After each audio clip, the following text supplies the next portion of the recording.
everybody. Welcome to another one of our incredible Behind the Glass live events, this time from Vines of Gatwick BMW, where we are joined by a group of lovely looking people. Give yourselves a round of applause.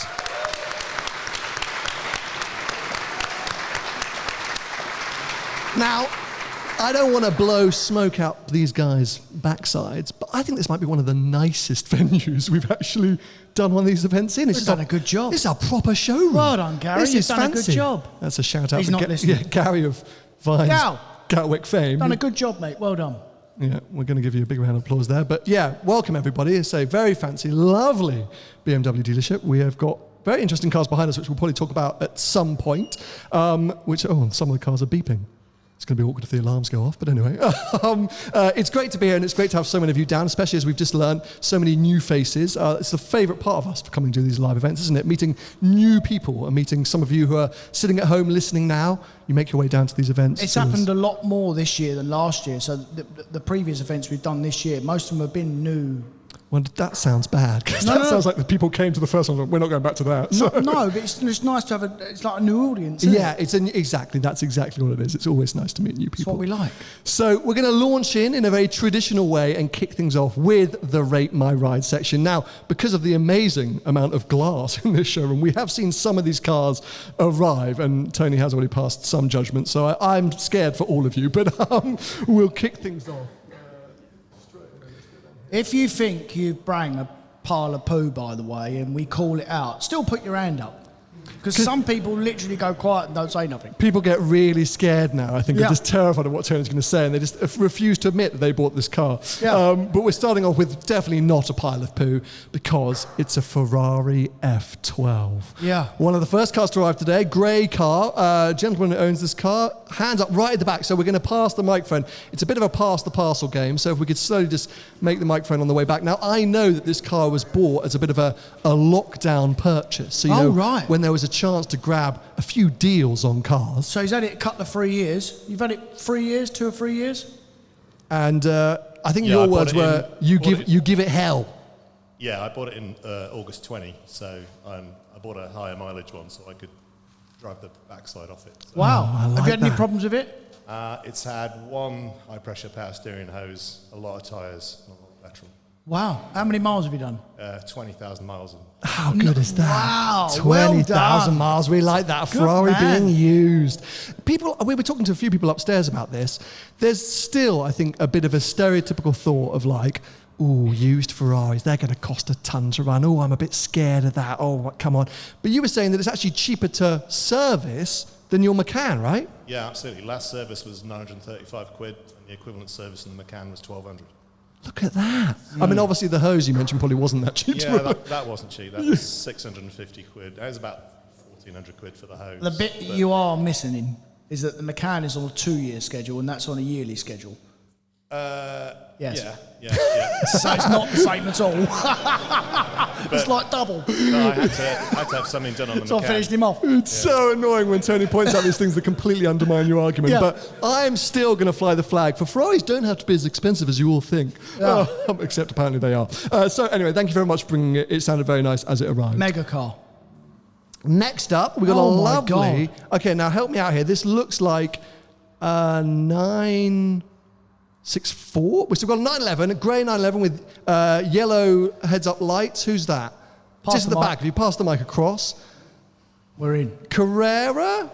What are we looking at here? Carrera 4, 1990. 1990. I was just born. Years. Liar. You've had it 18 years. Yeah. That's fantastic. Have you ever had a car more than 5 years? In stock, yeah. Gary's got a couple and all. What's the longest you've owned a car personally?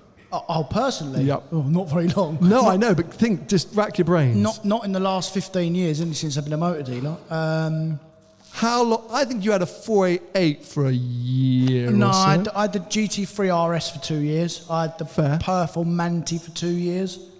Not because I wanted to. I so you couldn't sell it. Yeah. It was for sale for... Speciale, how long did I have that? 18 months, I think I had the Speciale. About 2 years. But nothing for like 5 years. No. So the thought of owning a car for 18 years makes... do me in. Yeah. Finish me off, yeah. How much Unbelievable. does that cost you, that car? I bought it for 11k, Oh, you've done well. but I put 55k into it. 55? Flipping hell. But today, that's probably worth. But it's actually, if you Probably work worth it out, 40. I was going to say. it's actually been cheaper than my mobile phone over the same period of time. No. What, you spent 55 grand on mobile phone? I should go with I mean, O2. it's worth more than Bit 11K. cheaper. Hashtag ad. Yeah. Yeah, so Is that allowed? use the code Tony Gravel when you sign up to an O2 deal. I think it's stunning. The yellow lights, does that denote that it was at one point a French car or something? Or that? No, just got a bit bored one day. Ah, okay, Thought fine, I'd you try did it, that. yeah. Super nice. I think it's a stunning colour as well. I'm a big fan of that. How many miles you done in it? Well, I've done 60. It's on 172 now. 172. That's a proper used Porsche. I like that a lot. Thank you. That's fantastic. And is that your pride and joy? Have you got other special bits in the garage? Oh, hold on a sec. You're not holding the silver shaft. I've got an E63. Okay. Oh, you've died. Oh, what? Sorry. Oh, you've died. Why has he died? He's 60, very terrible car. Why is that a terrible car? How old is it? 6'7". 67. You should have bought an M5. What? Why don't you like an E63? What? No. You are selling too many ads today. I don't. You're out of control. Oh, mate, I'm on a commission. I can tell. Hey, Sarah, you're- Clearly, bloody hell. Sorry, some cars, Trying right? to shift those cars Gary's had for 10 years in stock. Yeah. Okay, well, look, thank you so much for bringing it. Moving on. Oh, now this is an interesting one. It's really interesting. Oh, my God. So we How are have you going to get home in that? a Lamborghini Diablo VT. Have you seen the plate of this? Bad. It just says bad. Some numbers in front Well, of it. yeah, it's got 679 and then bad. Yeah. Which feels like they bought it because they knew you were going to say it's bad. Who's come in that car? Here he is. Get that mic to him immediately. Right now. So obviously I drove one of these quite recently, back to back with the Diablo SV. And I was like a little bit non-fussed about this. And then when this gentleman arrived, he said, I bought the car because I watched your video. And I was like, Oh my God. I hope you didn't. Anyway. I actually bought it specifically so you could roast me, Tony. Oh, that's right. Well, stand up because I want to see if your spine is connected to your bum because you probably sit like that. No, see, it's Yeah, not. no, it's a terrible car to drive. Yeah. That's probably why you like it. No, I didn't like it that much. Wow. I preferred the one before. It's so bad that I didn't even like it. Where have you come from in it? Central London. Oh, it's not too far at least. Well, no, but driving that through central London, that's a bit of a Do you have trick, isn't Uber it? on your app? I mean, Pardon? do you have Uber on your phone, the app? What's that?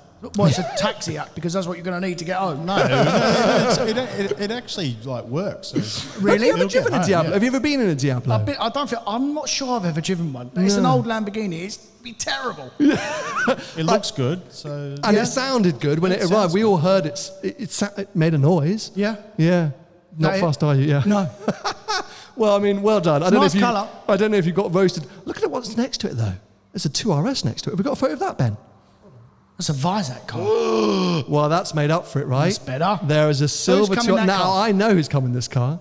We have a What, do we have a celebrity. We have a celebrity It's amongst my our car, midst. but Freddie's driven it here. So yeah. Oh, hold on a Everybody, minute. Yeah. TFJJ of TFJJ fame right here amongst us. Can we all give Freddie a round of applause? Arguably one of the best photographers in the world. There's not a car event that takes place globally that Freddie's not actually at. Literally. I've seen him be in 3 places at once. It's quite amazing. And you've come today in a 2RS. Freddie, we met probably 7, 8, maybe even 9 years ago.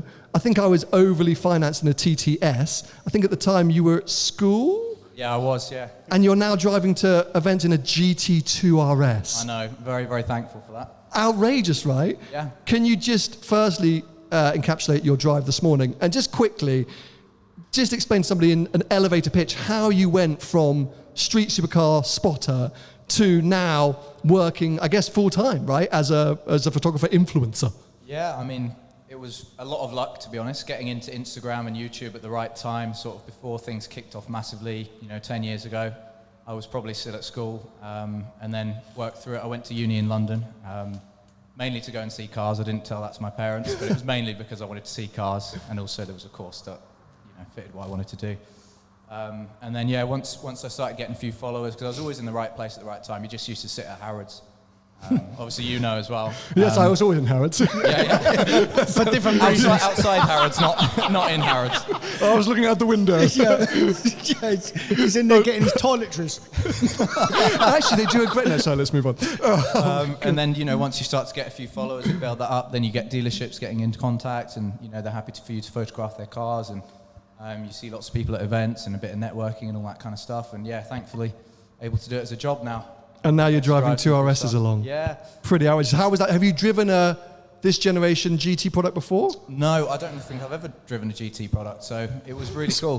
Big way, isn't it? Yeah. Out of the frying pan into a fire. It's a lot easier than my Aston to drive. You own a DBS, right? Yeah. Yeah, I can see DBS. But yeah, it was amazing, lovely and smooth, unbelievably quick. Didn't push it too hard because it's not my car, obviously. Trying to keep up with the Diablo, eh? Well, I actually let him go because he was way into the distance. Yeah. We all know how that Diablo drives.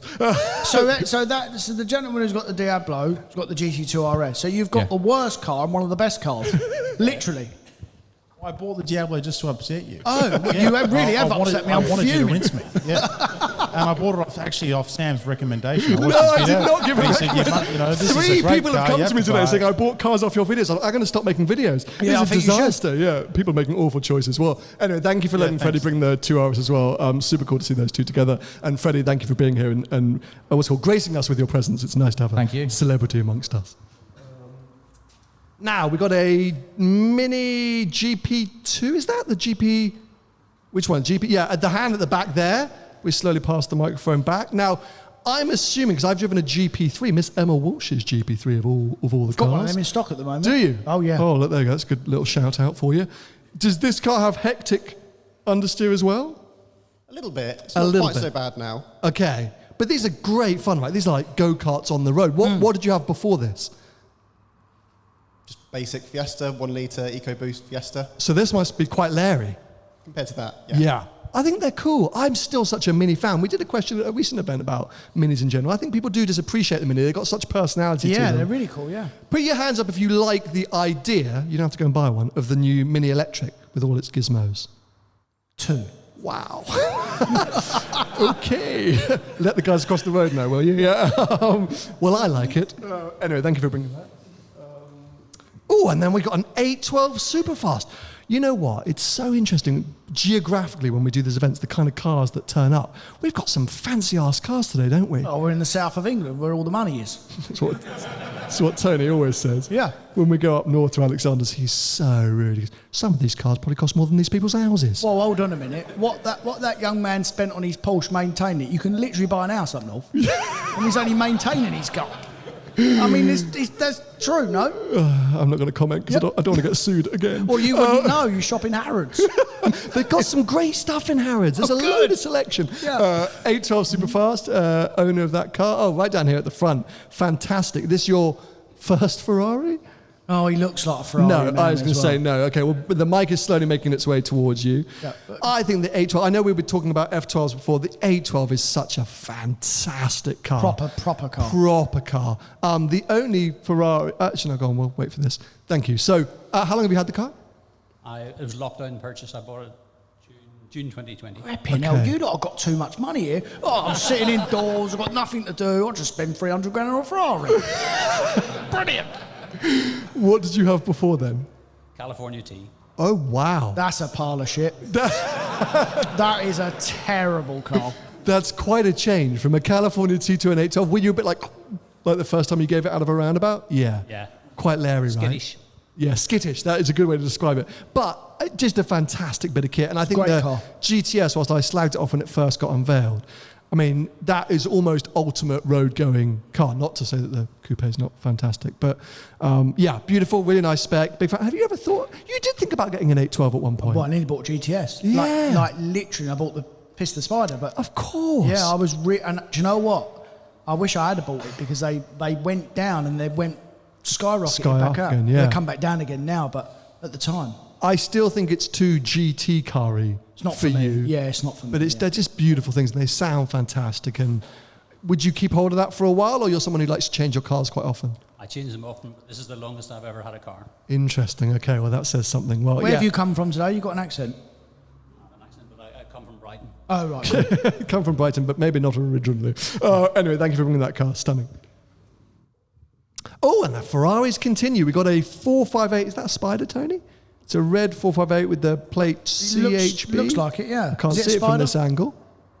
Who's got that car? No, Rich, I don't think it is yours, unless you... I can't... Oh, you have. It's Rich with something at the end. What? Rich B. Rich was very keen for me to point out that doesn't mean that he is rich. It's just that his name is. Yeah. So this has been to an event before, 1 or 2 times. It is lovely. He actually came to my Caffeine and Machine event, which was great fun. You love this thing, right? Yeah, I've put 11,000 miles on this car. We've been around Europe, did over 3,100 miles in it recently. And I did buy this on the basis of Sam's recommendation. Oh, see, there's another one. I mean, what a disaster, in right? 2020, October. Yeah. No, I mean, they're great cars, and if you look at them value-wise, it's kind of mind-boggling. I know recently I've been speaking Mind-boggling how much they are. That's what I mean. That's what I'm saying. Yeah. Because like I keep talking about Romas. How can a relatively brand new 1,500-mile Roma, you can tell I've been looking at one specifically, be 150 grand, and then a 458 be 160 or 170? I mean, the world's gone mad just because it's a naturally aspirated engine. But no, I mean, you know, super cool cars. It's great. It's great for the channel. I don't know if it's okay to mention that. Of course, yeah, I know you never miss an opportunity to mention the channel, but go on, you can give yourself a shout out quickly. So for everybody, we run the supercar channel called Rich Reviews. So get on board. Get on board. Ben, just edit that bit out, will you? No, I'm joking. We're going to send you an invoice. Then leave it in. Tony needs a discount code to do proper promos. Yeah, but no, thank you for coming, mate. I appreciate it. And it's always nice to see that car. Thanks, Sam. Thanks, guys. Oh, and then we've got a very nice Performante blue. What is that blue on the Performante? I know whose car that is. I know. Where are you? Where are you? He's going to hide now. No, there he is, right in the middle. Let's get the microphone across. Naughty little man. I've nearly seen that car go in a wall before. It's the funniest thing you've ever seen. So wait, Hi, Tony. what is this? What is this blue? Cepheus. Cepheus blue. That's a lovely colour. I don't think I've seen a Performante in that colour before. There's a reason for that. No, wait. Tell the story about. Sorry. Go on. Tell the story about that car. You bought it new. I bought it new. Then what happened? I sold it For because the values went like that. Yeah. And I Plummeted. bought it, and then I bought it back. For more money than you sold it for. A little. tiny bit. You should be my financial advisor because it sounds like we often make the same mistakes. Yeah. Bloody hell. Well, because you missed it, right? The call of the car, you like, money's money. I didn't want to sell it at the time. Yeah. I was so close to pulling out. Not every car is a financial, you know, there's sometimes an emotional element. Sometimes you just have to go, right, it is what it is, suck it up. How many miles it done now? 23. I mean, fair play. 23 miles. In those seats, 23 Tony. miles. 23,000. the same place. I thought you were genuinely like, well done, 23 miles in a Performante. Do you track the car? Not really, no. Not really, yeah, because that's where it all kind of went wrong for you, right? Yeah, it just went straight everywhere. Yeah. No, you've got a little Z4 track car though, right? Still got it? Yeah, still got that. Yeah. We've done some road trips together. I know, I remember because you came to a Duke of London event before, didn't you? So Yeah, and I think you tried to have a go at him then as well. So Yeah. he's already been mean Used to enough. it. Yeah, so we'll move on. But thank you. The colour is stunning because even today it's a bit of a cloudy old day today, but that's still popping. So yeah, very nice to see. Now there's a big Lotus contingent here today. Like, there's a big Lotus gang, and you're brave. If you come to one of our events in Lotus, I really applaud it. But this looks like an Exige. I think it's an Exige S, something like that. Anyway, orange car. Someone's going to be able to correct me. Is it a 410 or a 430? But I don't, because they did so, but it's not a big enough wing, is it? Who's come in the orange Exige? At the back, look, reticent to put his hand up. Andy, go back. That's it. Going back. Come on. Is this a finish at one. special edition, or is it just an Exige or Exige? It's a 2017, 350. 350, okay, fine. It's just got a few bits, carbon bits. Hey, look, I am a Lotus fan, but unfortunately I'm not sitting next to one. So this is your worst nightmare, right? Well, Within reason? Well, my worst nightmare is being thrown in the cage of a lion, but that's close. What about sharks? No, that is real. I mean... Or Diablo VT? No, I'd rather get in that than... Oh, okay. I mean... I'd probably rather be eaten by a shark, actually. Hey, look, I did the big trip in the Evora, which I loved, and I think these Lotuses speak to You people. nearly bought one. I did. I really got excited about that Evora GT, don't you remember? Yeah, I remember, yeah. Came back being like, I'm going to get one. It's so unique. I was flapping. Yeah. But how many times have I done that to you?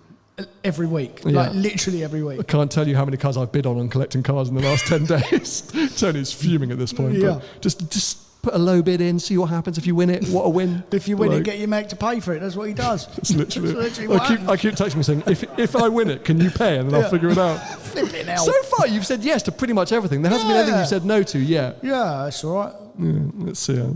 There's a few dodgy bits. But anyway, thank you very much. That's awesome to see. Oh, now this is a wicked car. Now, I think these get overlooked and misunderstood, these. What do you think about this? Lexus LC500, the V8. I was speaking to the gentleman earlier. I don't know where you've gone. Hands up. There we go, in the blue shirt. Now, I think you're going to be immediately rude about this. But have you driven one of these? No. Ah, well then, don't talk. Because these things, we were saying it's like a Japanese Mercedes SL. Bentley's maybe a bit punchy. What was your comparison as well that you made? Aston Martin. It's got that. It's a great, smooth Grand Tourer, lovely engine, interesting interior. I wouldn't necessarily like unbelievable interior in terms of quality, but it's an interesting interior. It feels different. It's just a wafter. Good. You were going to be rude about it, weren't you? No. No? You told me not to. Okay, fine. Well, thank you. Well, he's not going to be rude about it, so I saved your bacon there. But I think they're lovely. I think and often overlooked. But yeah, well, let's stop before I bite off my own hand. Thank you for bringing it. Next up, we've got a very nice V8 Vantage with what looks to be a big old racing grille. Silver V8 Vantage. Oh, down the front here. So this is a unique grille. If we can get the microphone to slowly make its way down. Uh-oh. This is Tony's fan favourite of a Behind the Glass live event. It's a manual V8 Vantage. Before Tony finishes me off, remember I support Tottenham as well. Oh yeah, he's a Tottenham fan too, so be careful. So wait, what is this grille? So it's stole from the 177. You stole it from the 177? No, it's designed from it. So there's a 177 with no grill. It's here. Okay, so it's from and that's a custom fabrication? Or? Yeah, it's you can buy them online and literally just style it off the 177. It's quite a thing what most people do with that generation Aston Martin. Well, that's the first one I've ever seen. So yeah, not most generally people at all. That's the first. And have you done anything else to it? To kind of so it's got the sports cats all been done, and there are Aston Martin ones, so it's all like official. Yeah. To make it a little bit more beefy, and it's got a map. So it's got about 430 brake now. Wow. Instead of the 380. Is it a manual or manual? Yeah. Manual one. Did hands up if you saw my Challenge the Road Vantage main channel video? I filmed a Vantage recently. Thank you so much for all of those that watched. Hands up if 4 people that watched it. That's all I need, mate. Oh. You don't know my AdSense. Woo! 4 people and buying me an FF. No, but hands up if you liked the idea of that concept. Probably the same amount of people who watched the video. So that, I mean, I'm a fan of this. I think the only thing which I would say is that obviously you've done this work essentially yourself, and sometimes with these cars, there's a certain amount which is, wrenching or doing the work yourself is what's exciting, and you can make your own car. But I think there's still a space for slightly tweaked and modified modern classics, just to improve them and bring them forward ever so slightly, because that is still a good starter car. I know you love to hate them, but it's a cool bit of kit. Yeah, great value. Great value. Loads of emotion, loads of sound. I mean, that sounds quick at the power that you're putting out. So, yeah, I'm a fan of these things. I think they're stunning.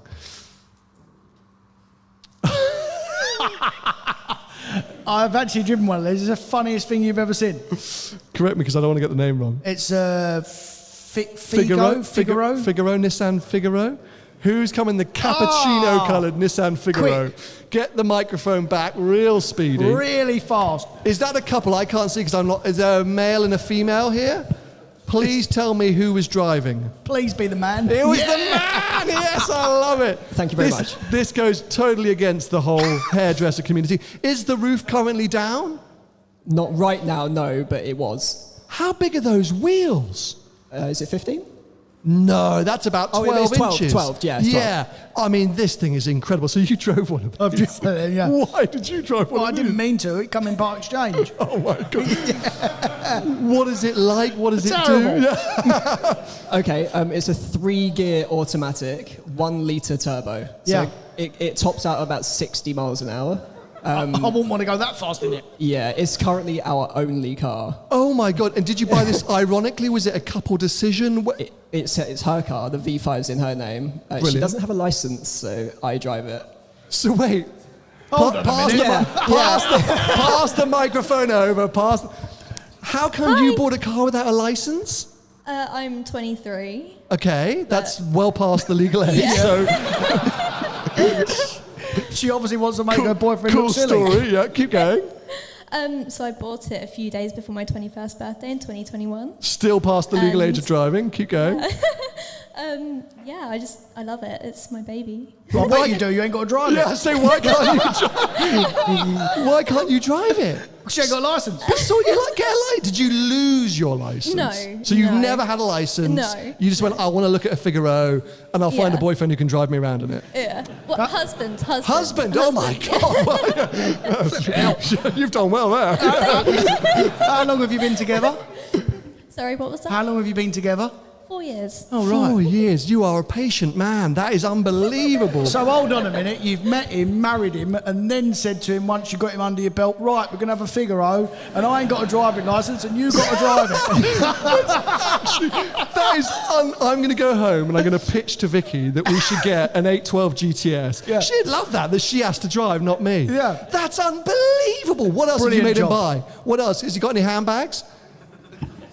Come on. I mean, come on. He's got a few. Mate, I am all for this. I love the idea of you driving around in it. I think that's brilliant. I kind of want to go on a road trip with you. Let's get rid of her. She can't drive it. So we'll just go on a bit of We won't reach the destination. Doesn't matter. It's about the journey, mate. It's about the journey. Sure. We can hold hands, get some music on. Oh, my God. No, this is lovely. You know, what are those old, the movies and they put a scarf around their head? Oh, let's go to the Lake District. This is beautiful. I think that's a great bit of kit and I just love the whole story. So this is amazing. Those of you listening at home, if you're coming to a future event and your partner has made you buy a car that they don't drive, please come and tell us the story because that is amazing. Thank you so much. Right. There's a Morgan.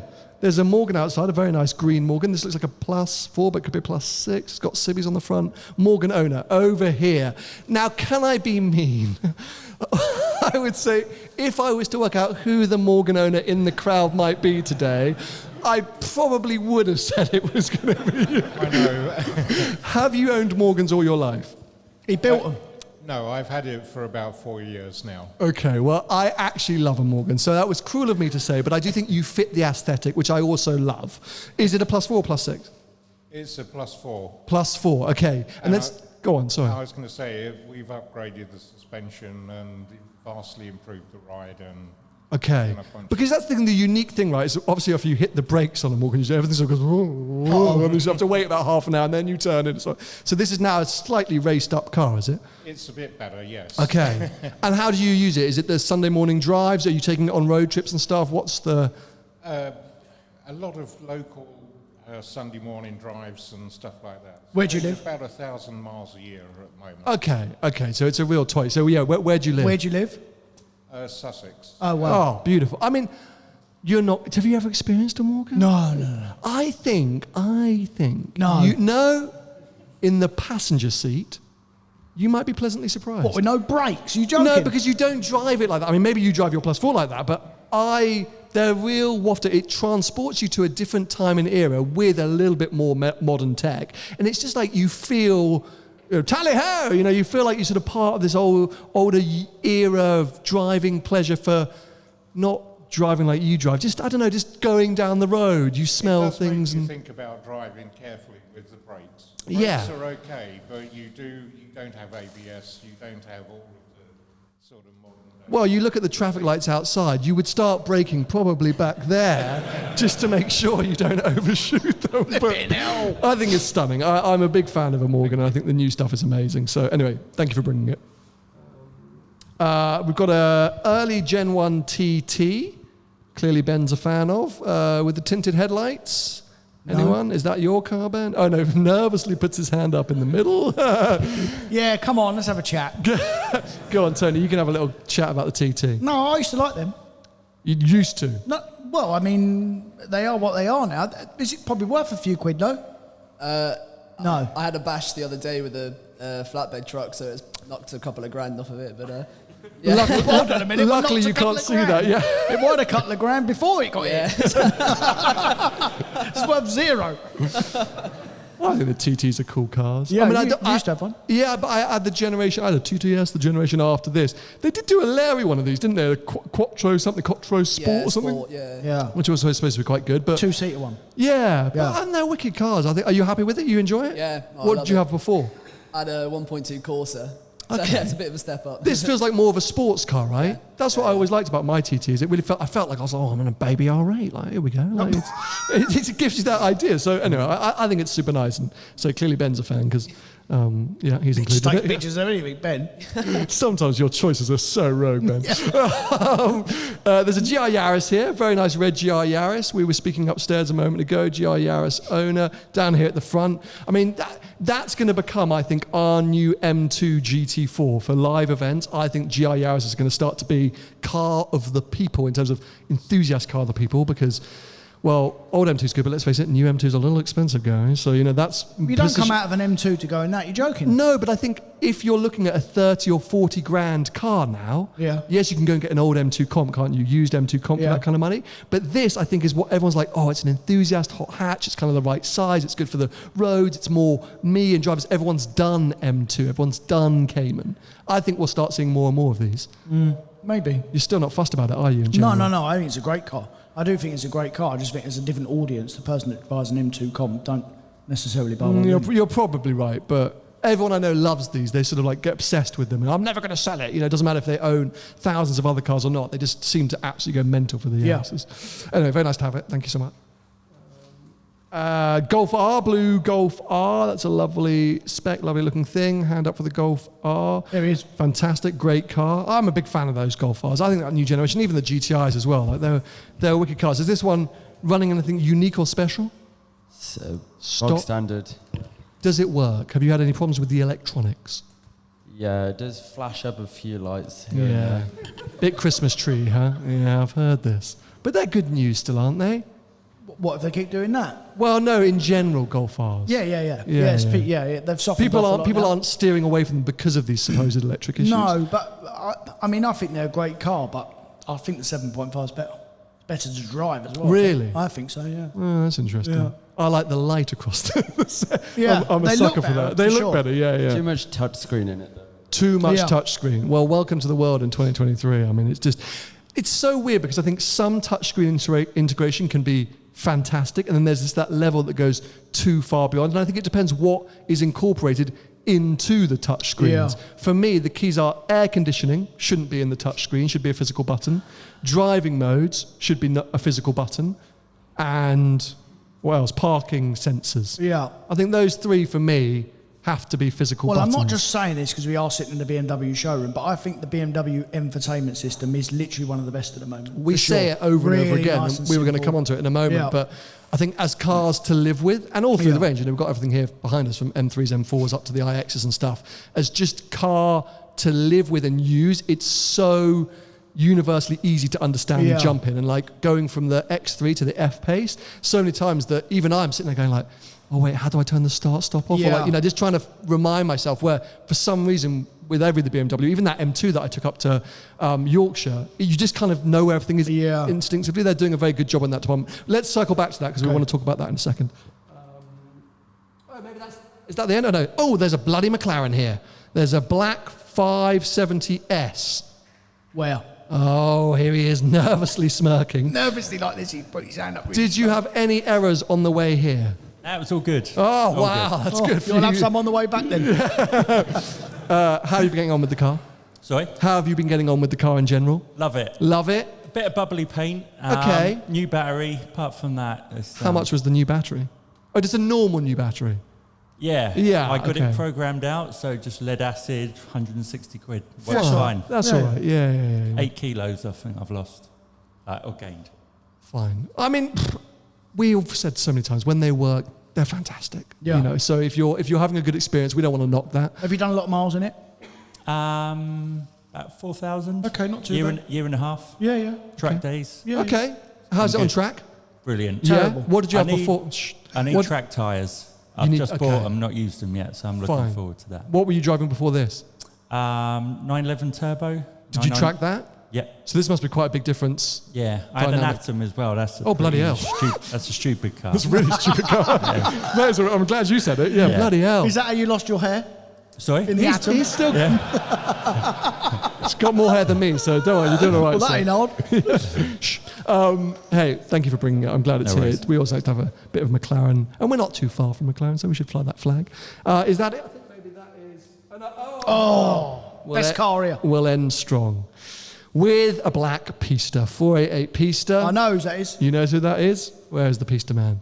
Oh, right here at the front, wearing some Ferrari merch. How predictable. Yeah. Always good to see. Repping the Ferrari brand.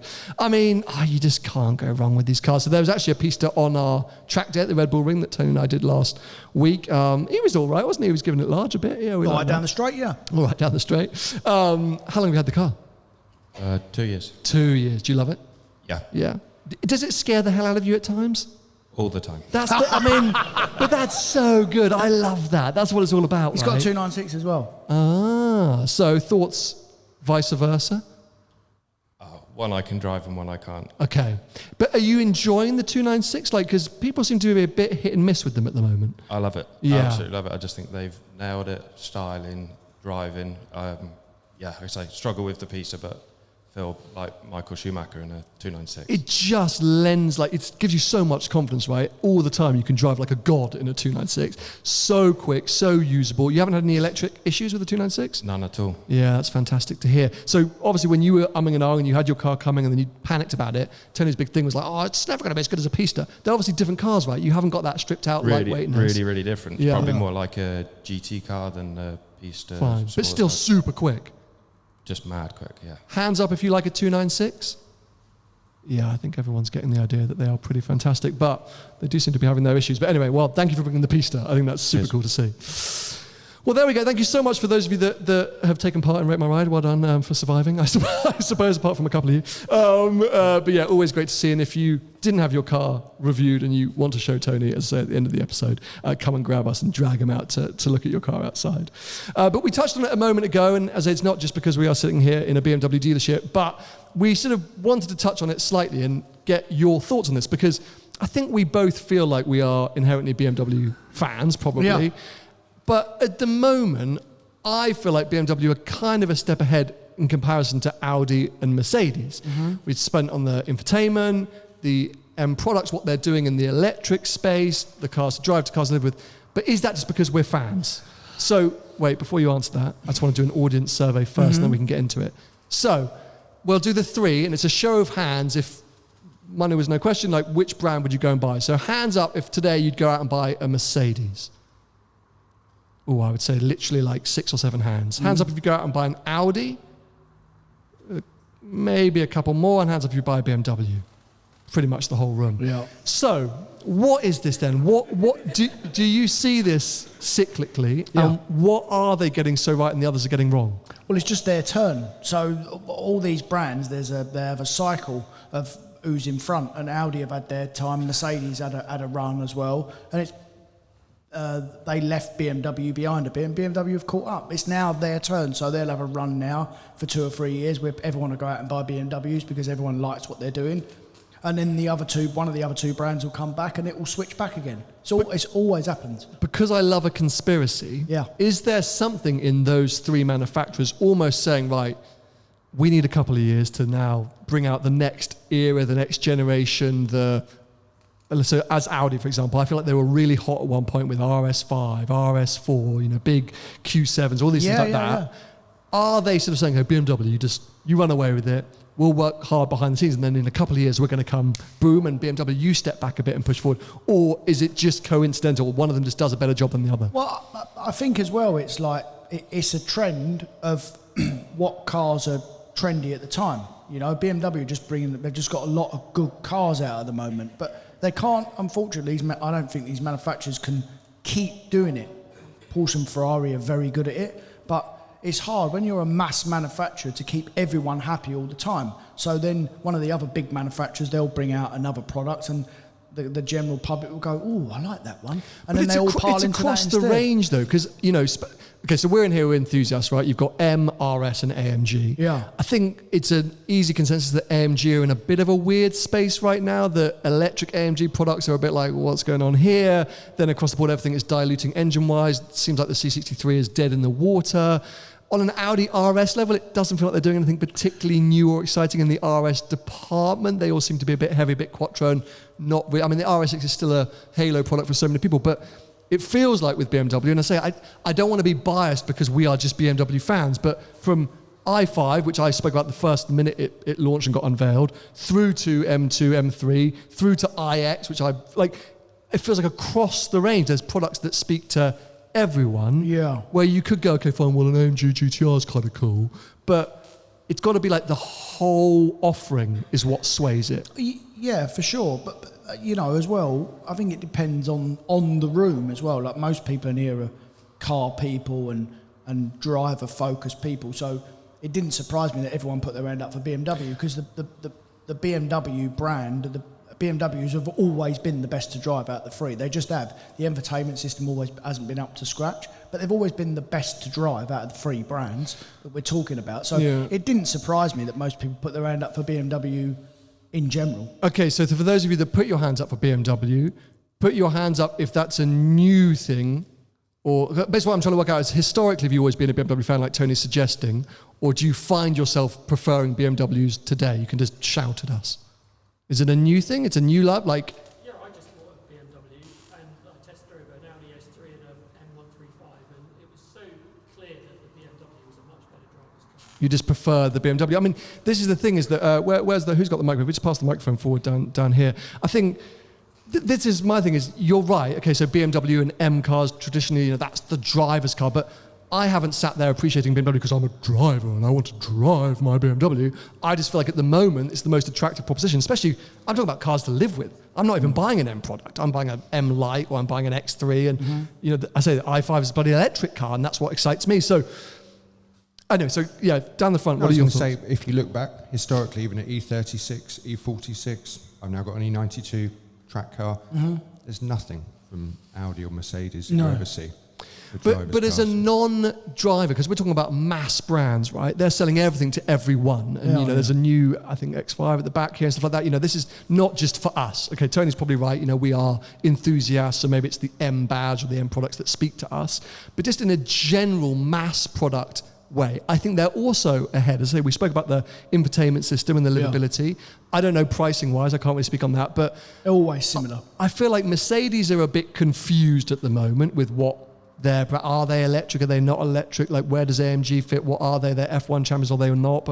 And then Audi, I feel like just a bit behind. I feel like Audi are like 5 years. Like, what are Audi doing that's really exciting now? Like, what are you looking at from Audi going, well, that's great. Like, even the electric stuff, Q4, e-tron, like, man. But they have really concentrated on their electric Audi. Have they? Yeah. But what's like, what? Because Q4 e-tron, Q7 e-tron. Exciting, but I think in general, from our point of view, BMW still do hot M cars. I know Audi have got RS product cars, but they're really, really focusing on their electric brand. So there's so many new Audis that are coming out now that will be electric. But don't forget, BMW were the first with i3, i8. You know, now obviously we've been waiting a while, but they're now across the range. You know, you've got the mixture of the two. I don't know. I say it could be that we're just sitting here in a lovely BMW dealership, but I do think at the moment there seems to be BMW are leading the way out of those three. But you reckon at some point it will switch again? It literally always does, mate. Always. I've seen it so many different trends. Mercedes had their time, Audi have had their time. It's just BMW's turn. Apparently not when they made the E63 though. That was a disastrous era for Mercedes. Yep.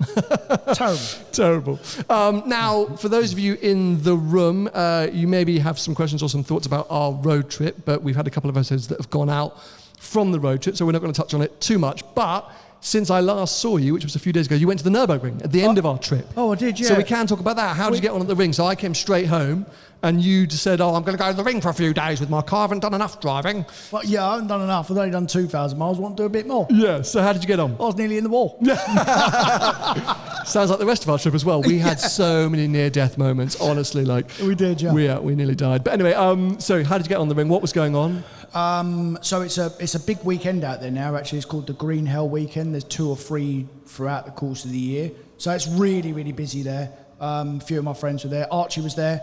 So I said Archie had never been round before. So I said, I'll link up with you and I'll show you around. So do you feel confident sitting in the passenger seat and showing somebody else around? Yeah. I've done 40 or 50 laps, so I sort of know where it goes. But that's different. You doing 40 to sitting next to somebody saying, right, turn left here, brake. Well, he trusts me, Archie, which is a shame. And you trust him? I trust him more than anything. That's the big thing. Yeah, I don't I get in a car with you, and a few other people that, but I don't hate getting in the car with people. I won't do it, mate. I like to drive, but I don't mind getting in the car with Archie. And we went round in the GT3. Like I said to you off camera, the thing that always amazes me from someone like us or to a racing driver, they pick up things so much quicker. He'd done 2 laps, and then he'd done his 3rd lap, and he was so fast, like instantly just flat out everywhere. And I was going to, mate, that's way too fast in there. But they just pick it up so quickly. So we did some stuff at the Red Bull Ring. I was doing some filming with Pirelli, and they had a racing driver there, Vicky, who was doing some filming with them as well. And we were in 2 McLaren Arturas, and it was a foggy morning, really cold. And at some point they said, right, go back to the pits. She just launched it flat. And I was like, oh my God, where's she gone? Yeah. And you're right, they just have a different mentality of what they know their abilities. But so you went out in the GT3? Went out in the GT3, done, because I went earlier on in the year, so because it's such a long lap, like even if you went like 3 or 6 months ago, you need like a few laps to still, I remember that bit. Because it's so hard to remember. It's like 15 miles long. Yeah.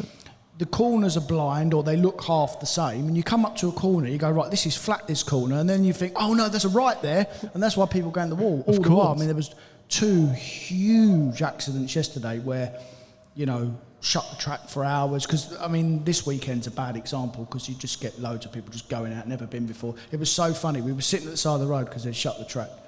Some lad come up in a BMW M140, sitting at the side of the road. He come up with it. Yeah, lads, don't know where the track is, do you? So you just drove past it, mate. I said, you ever been before? He said, no, I've never been before. So that's a crash, mate. He's a BMW 140. He's never been. He literally drove past it. Yeah, go out, go flat. He's watched on YouTube. He thinks, they can do that. And they literally pile into a wall. Some of the local lads that go all the while, friends of mine, they said a couple of weeks ago, an M2 went straight out, went flat down the straight, didn't make the first corner, went over the barrier and into the woods. And no one knew where the car went. They knew the barrier was damaged, but they couldn't find the car. He was gone. He was in the woods. So it wasn't until about 20 minutes later they literally found the car. They realised that, my God. Yeah, Madness. It is quite terrifying. I mean, it's a lot of fun, but it is quite terrifying. And I guess we have experience of going flat and nearly piling into a wall. Should we touch on that story real quick? Yeah. That's not funny. Who nearly piled into the wall? Well, we both did. Oh, yeah. So one story which we haven't shared yet, which didn't make it into the edit because I know it won't. It was way too fast. We went up the Großglockner in Austria. Beautiful. One of the best driving roads in Europe. If you got there early in the morning, you're the only people there. So we're having some fun. And we're going right up to the top, and we're doing some speed. And I remembered, there's a tunnel at some point, because when I went to the F-Type, I left a camera by the side of the road and did like a big flyby through this tunnel. And I see the tunnel at the top, and I'm like, yeah, here we go, I'm going to give it large. So building up some speed, so we get to the tunnel, I descend it into the tunnel like, nah! There's 2 tunnels. The first one has a really hard right as soon as you go into it. And it was about 6 degrees, and it was wet, and there was ice. And I literally, as I went, oh, fuck. So got the wrong tunnel. So I'm like, right, I can't touch the brakes because I'm dead. I genuinely thought this is a huge smash. I was like, oh no. And I'm half knowing that Tony's like right behind me. So somehow I make it round to the right, and then I go, oh no, but then it's hard right out of the tunnel as well. So I'm like, okay, I've got to somehow shift gear. But obviously being in a manual, one car, you can see on the footage, which will not be shared anywhere. I go ashen white. I somehow get the car around, and I'm like, I'm going for a gear, swing it into the next right, and somehow we made it alive. It's the worst feeling when you go ploughing into a tunnel and there's water, because it's always slippery in a tunnel as well. And then you think, there's a right there. I mean, it was a disaster, and you should never go ploughing into a tunnel. I just convinced myself it was straight. No, you should never go.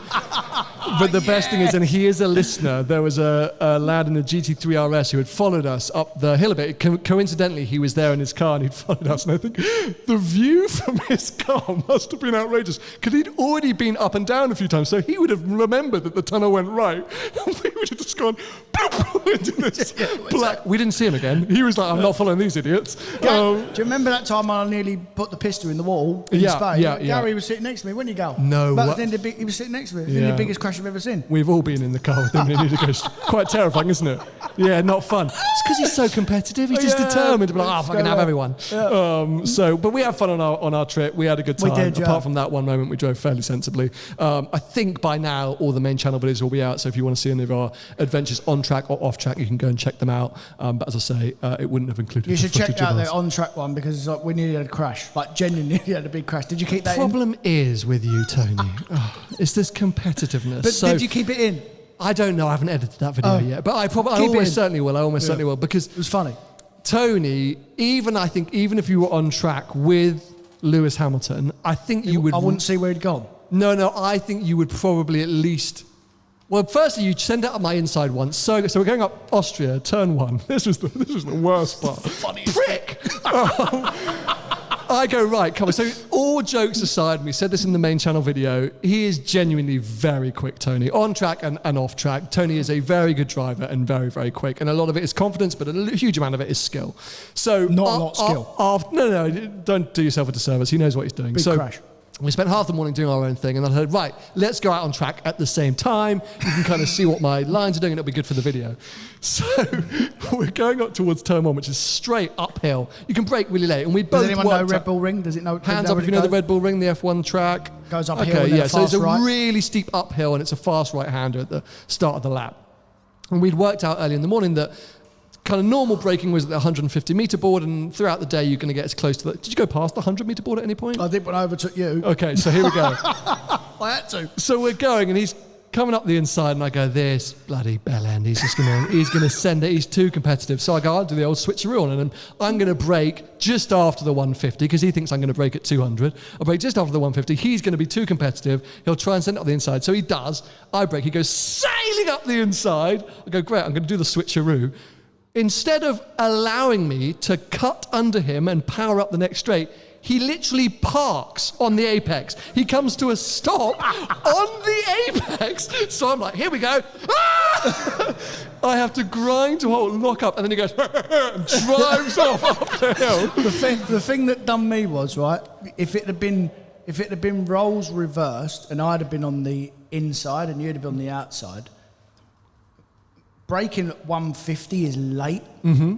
I broke at the 100, mate. I couldn't stop the car. But mate, we were not in a race. No. There is a huge runoff. It's a track. There's like it's F1 grade 1. You could have just gone straight. I nearly did. Keep saying, mate, I had to make the corner. No, you didn't. But I'm not going off. Why not? Because I it's don't want to go off. tarmac runoff. There's no gravel, you could have just gone straight. Instead, much more dangerously, at 100 odd miles an hour, you went, I'll just stop here. Yeah, because I want to get the car turned. But anyway, that's another thing. And there was another one. When you got the inside of me. Going downhill. That was the worst one. I had to get out of it. So there's another, I think it's like turn 3. So you go up the hill, turn right, then there's another fast straight, then you turn right again. And then there's another straight, and it's downhill braking, and it's like a tight second gear. But set it up because this was later in the day. Yeah. I had gained, he was fast then. I'd gained some speed. I'd gained some speed. But there's one corner, which is the downhill right, where Hamilton punted off Albon a few years ago. Yeah, and, it's the famous F1 corner. I just couldn't quite get it right. I couldn't carry as much speed as Tony. And I was still learning how to do that corner. So Tony's this far from my bumper. Everywhere we go, I'm just like, piss off. And so there's a great shot, and you can see him right behind my bumper. And I go into the corner, and I'm going, oh no, I'm still a bit too fast. So I carry the brakes into the corner. He, this far from my bumper, goes, oh, I'm about to punt him off the track. So I has to swerve out of the way, freaking slam on the brakes again. I didn't slam on. I had to get out the brakes. Okay. I mean, I was literally going to pile into the back here. I had to get out of the brakes and go left. You would have had to pay for my car, you know that? Yeah. Yeah. What a dick. So don't go on track with Tony. Don't go on track with me. Or at least let him go half a lap before you. But we had a good time. Anyway, we've been going for quite a while, so it's time to do a bit of a Q&A. Hopefully you all have some juicy questions. Nothing is off the record here. We would love to talk about this i5, which is not here, but any questions, let us know. So put your hands up and we'll just get the mic to pass around. Just behind you, sir, there's a man there. Remember, hold the silver shaft. Thank you so much. So for cars that enjoy on the road, do you think they have too much power? We were talking about the M cars, and if I remember correctly, both on the M3 and the M5, you have to select the higher power and it actually reduces the power. So do you think modern cars are too powerful to enjoy on the road? I think modern supercars are not too powerful, but to get the thrill and excitement and adrenaline on UK roads, it's tough because that comes through later in the power band or later in the rev range, or you have to be pushing on in the car. And at that point, it's too much. So, you know, I think it's brilliant that new M3 can be a comfortable cruiser and also a B-road attacker. But when you're B-road attacking, you're going really fast. Where E46 generation, it could be 10 tenths most of the places. Like my 360, I'm 11 tenths, and I'm still getting overtaken by buses. So like, but you're getting the enjoyment of pushing on in the car. So I don't know. I wouldn't say too powerful, but I would just say that the breadth of ability means that it's harder to get that visceral excitement. Yeah. I think, in general, I think most modern cars, I think they're way too fast now. Do you? I think they're way too fast. Yeah, like, you know, BMW M cars, they're so fast now. Well, all of them. Yeah. RS cars, modern Porsches, and they're far too... Modern Ferraris, flipping hell. Yeah. I mean, you die in them. I mean, what always does me in, Freddie in that GT2 RS, you can buy a GT2 RS on semi-slick tyres with no driving experience at all and go flat out in it on the road. Yeah. I mean, it's way too fast. Just to clarify, Freddie hasn't bought that car No, yet. but well, he might do on the way home. Yeah, I was going to say. Yeah. But no, you're right. I mean, I guess we differ slightly. I applaud the engineering feat of 1,000 horsepower supercars, but I just think 99% of the time you're not getting close to what that car's able to do, and at which point you're essentially driving around an Audi RS6. Because that's what it feels like. I think most of these cars, even the Pista at slow speeds, feels like an Audi RS or Golf R, because it's just so... Well, the Pista is way more special than the 296 at low speed. Yeah, because it's rattly. Yeah, and, it feels more of an occasion car. But yeah, the 296, like, you forget. Same with the SF90. You just forget how fast you're going. It's too fast. Anyway, thank you for the question. Next up, we're going to make our way to the back, actually. Man with the beard. Straight back. Oh, he's a nice man. He's got a Range Rover. He's got a Range Rover? He's going to buy an M3 Touring. From you? Hopefully. Hey guys, how you doing? Very well. Question probably more to Sam. Congratulations on being a family man. Have you found that has changed your kind of view when a new car's released? That if you see a car that's a bit more practical but still kind of fun and sporty, that you've actually got more of an interest? It's kind of changed your journalistic view on the car rather than always wanted the super stripped out, lightweight. It's actually nice that you can have the baby in the back as well. No. It should. I think I notice when a car has ISOFIX. So the Abarth 500e has ISOFIX on the front seat. And I was like, that's kind of cool. I quite like the idea of having the baby on the front seat. You obviously got to deactivate the airbag and things like that. But I sometimes notice things. I notice boot space a lot more. I'm definitely aware of boot space. But no, I mean, you know, the cars that I like, I'm not really looking at as like family cars. I think I probably am aware. Okay, F-Pace SVR, prime example. You know, love that car, love the idea of that car. I think it's incredible what it can do. Still say that it's the biggest bargain performance SUV. But as a family car, not ideal. Way too bumpy, bit too noisy, way too thirsty. So maybe I discount things quicker.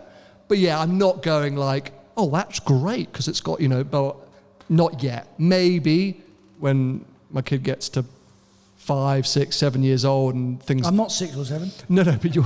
I just act like one. Your daughter is, yeah. So, yeah, hasn't changed things yet. All it's done is just give me a headache in terms of what cars I want in my garage, that's all. But good question, and thank you very much. Next up, we'll come down just in front of you there on the right. Hi. One of my old colleagues a few years ago, when the Stelvio just got announced, he spec'd up a new one and ordered it, but with a diesel engine. But when he picked it up, drove down the road, it was like, this doesn't sound like a diesel, and it actually there was a petrol engine in it by accident. It's done him a favour.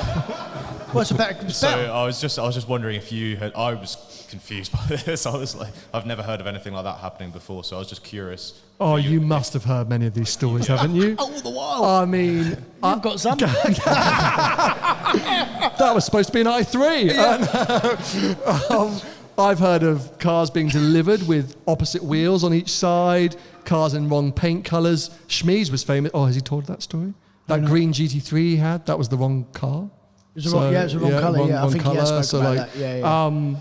I think it happens a lot. I mean, you must have heard way more stories than I have. Yeah. And that's quite extreme, diesel and the petrol mess up. But forgive me if I'm wrong, Gary, but I assume that a lot of the time it's inputting data into a system, right? And so if somebody's having an off day or not paying attention or just accidentally clicked the wrong button, it could be as theoretically simple as that. Yeah. And if no one notices that they clicked whatever, 55, not 45, or I guess, and then no one picks it up. Yeah. Here's your confirmation. No one spotted that it's a petrol, not a diesel. As you say, but then there's order forms and stuff, aren't there? Like the customer does get a. So that's what I mean. The customer order. wouldn't have noticed it either. So it's not it's not necessarily going to be anyone's specific fault. Well, it's someone's fault. But I had it with did I have it with the GT3? I think I had it with the GT3 where something ended up on the spec list that I said I didn't want, and we had to I was like, no, I said I didn't want that, and it had been included. So yeah, Fair enough. systems, but it's quite an extreme one, I will admit.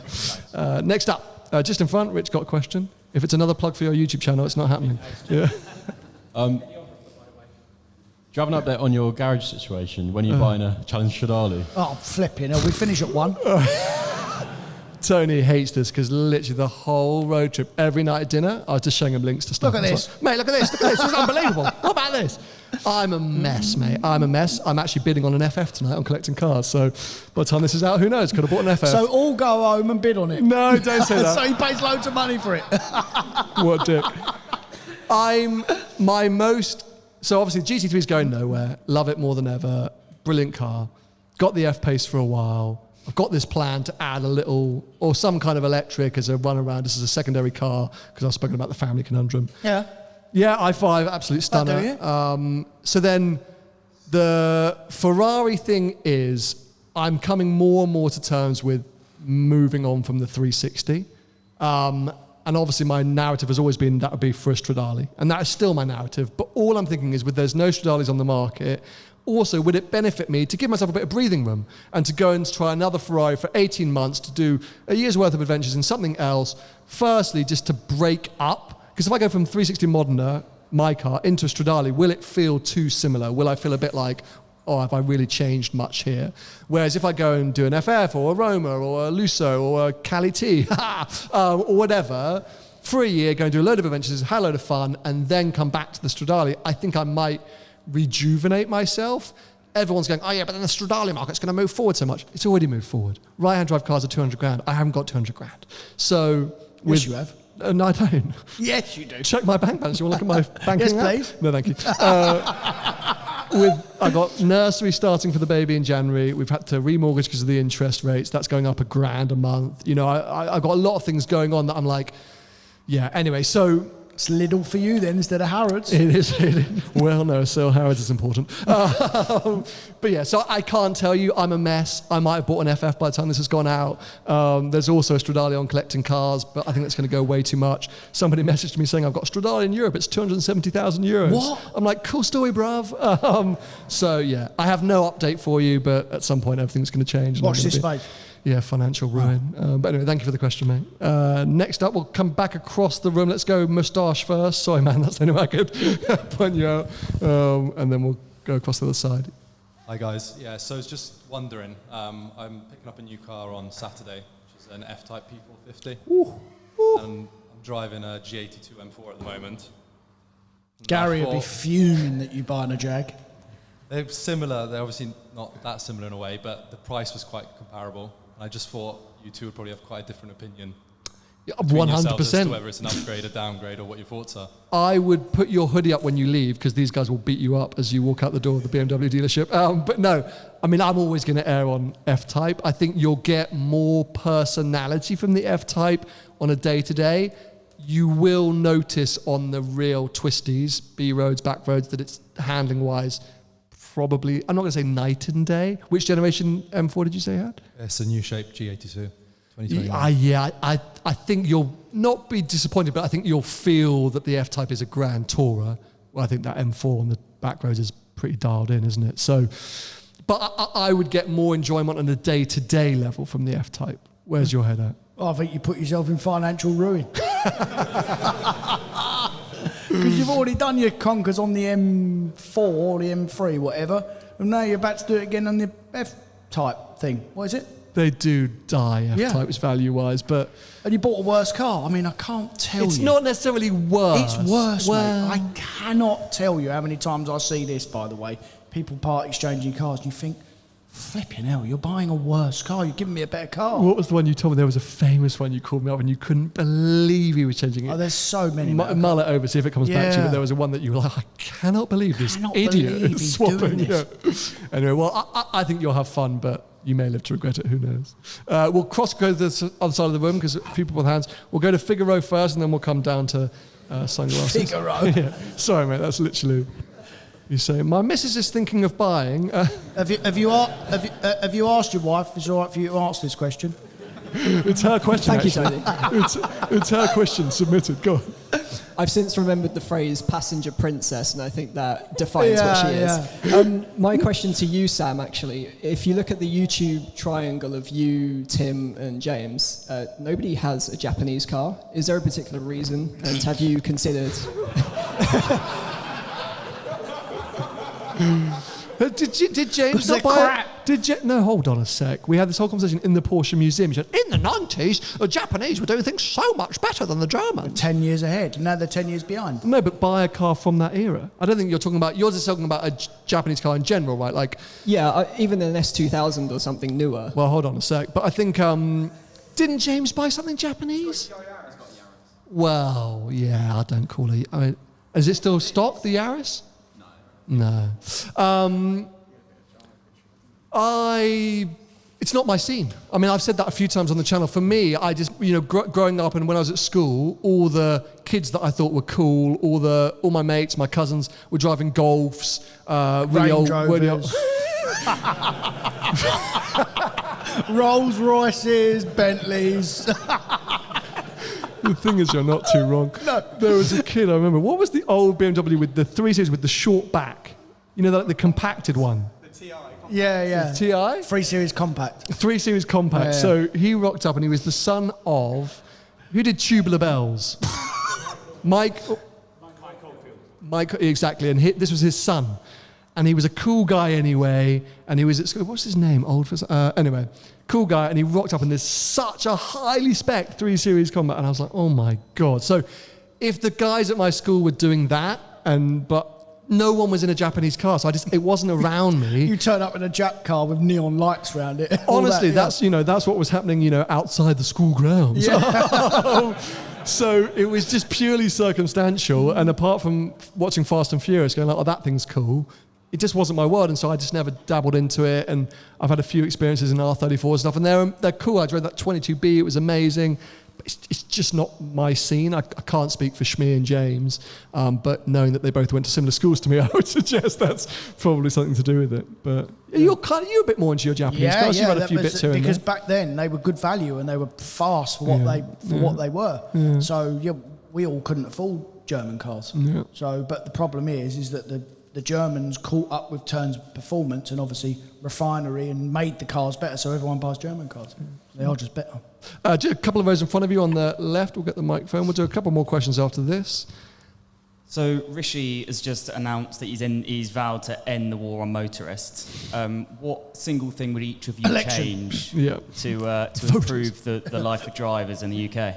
Get rid of cycle lanes. Definitely edit that out. Definitely edit that out. That is terrifying. 20-mile-an-hour speed limit in London? No, 20 miles an hour I'm not against. Genuinely 20 speed miles. bumps? Yeah, no, speed bumps I'm not against. Like 20 miles an hour, I think you're not going faster than 20 miles an hour in the city anyway. Right in the city. Yeah. I mean, what's the one? If it's 20 here, that's a bit insane. But of course I'm going to mention cycle lanes as a central Londoner because they are literally giving up dual carriageways and giving single cyclists entire lanes, like car width lanes. That doesn't make sense to me. If you look at the way they do it in Europe, we're taking parts of the pavement.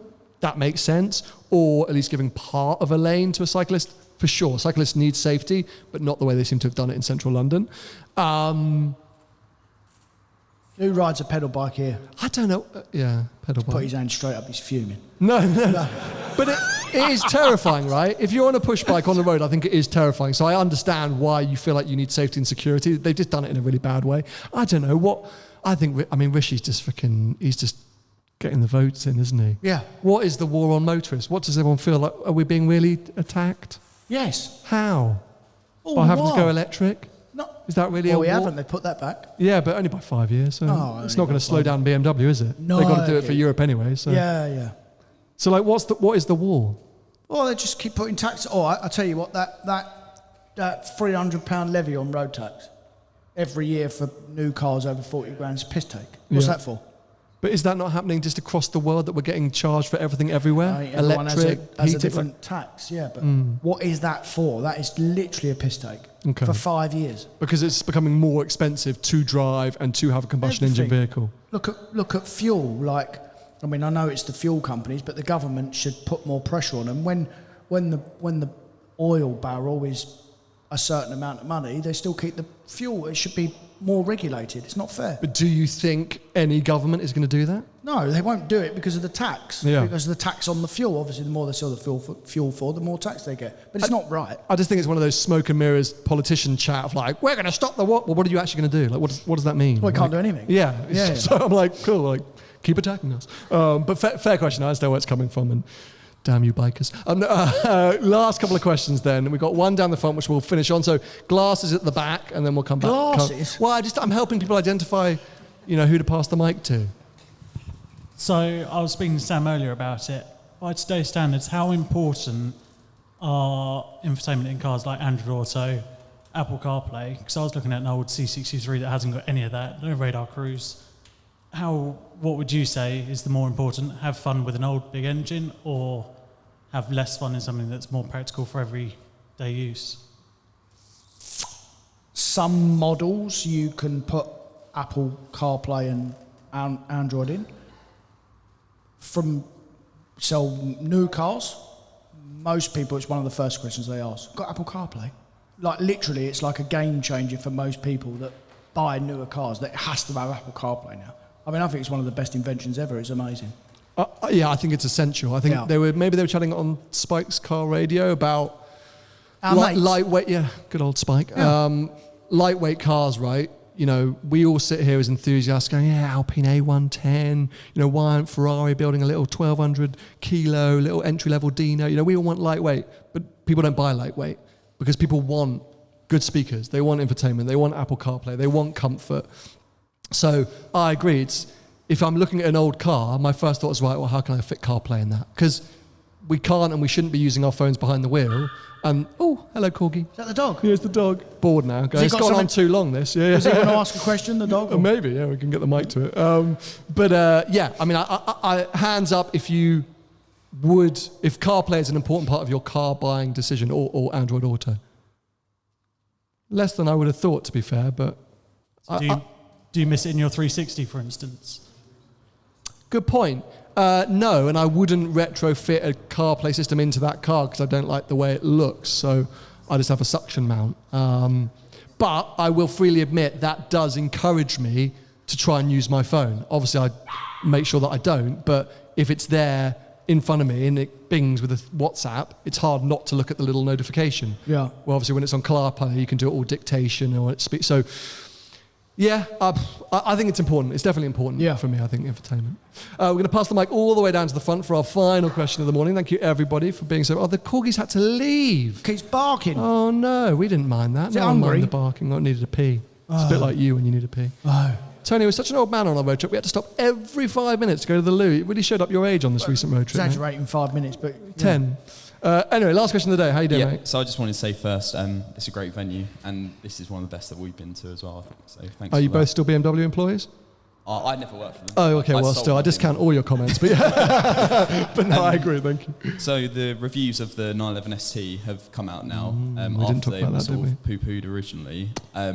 Has your mind changed? Because personally, if I was looking at, and Tony's going to hate this, the new GT3 RS and the ST, I personally would sooner have the ST. I don't know if you thought the same, Sam. I know the answer to this. Did you watch an ST review? No. Yeah, I saw that coming. I mean, I know I'm going to drive it and say it's amazing. I still am not that fast. And there's so many Porsche people like, this is Jesus amongst men. This is unbelievable. This is the Holy Grail. And I get it. And of course, I'm going to pick an ST over 3RS. Am I sitting here wanting an ST more than any other Porsche? No.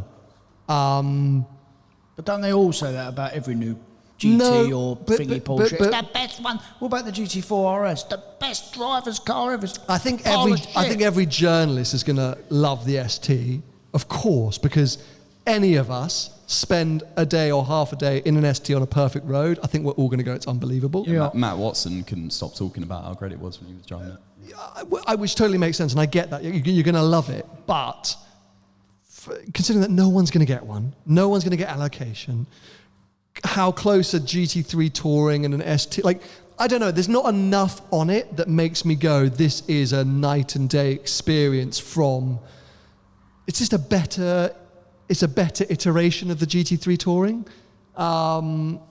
It's so hard for me to say because I know I'll drive it and say it's unbelievable, but I don't know. I watched one review. I watched Zach from Smoking Tire, and I was like, yeah, like cool, like, but I'm not sitting here freaking out. I look forward to your review now. Yeah. Oh, best car ever! Oh my God! I'm selling my GT3 for one. Oh no! Straight on collecting cars. Anyway, well, yeah, fair question, and let's watch this space. Thank you. But I was speaking to somebody before about Spider RS, and I think for me, actually, even with hindsight, that and Sport Classic are the two that I'd probably go out and buy today if I had lots of silly money to spend on an additional Porsche. And because I've already got a GT3, it would probably be the Spider RS, I guess. So yeah. Okay, well, look, I think that's it. We've dragged on a little bit, and thank you so much for all your questions and for being so patient. We hope you enjoyed this episode. It's always fun for us to have a little chat with you. Those of you that might be attending our next event, Podium in Newbury, we'll see you at the end of the month. Don't forget, those of you coming in December to Alexander's Prestige, the date has shifted by a week. It is now the 10th of December. And Australia, well, bloody hell, we're a month out or less from our first Australian show, so we cannot wait to see so many of you there. Everyone that's come today, give yourself a round of applause. You've been a fantastic audience.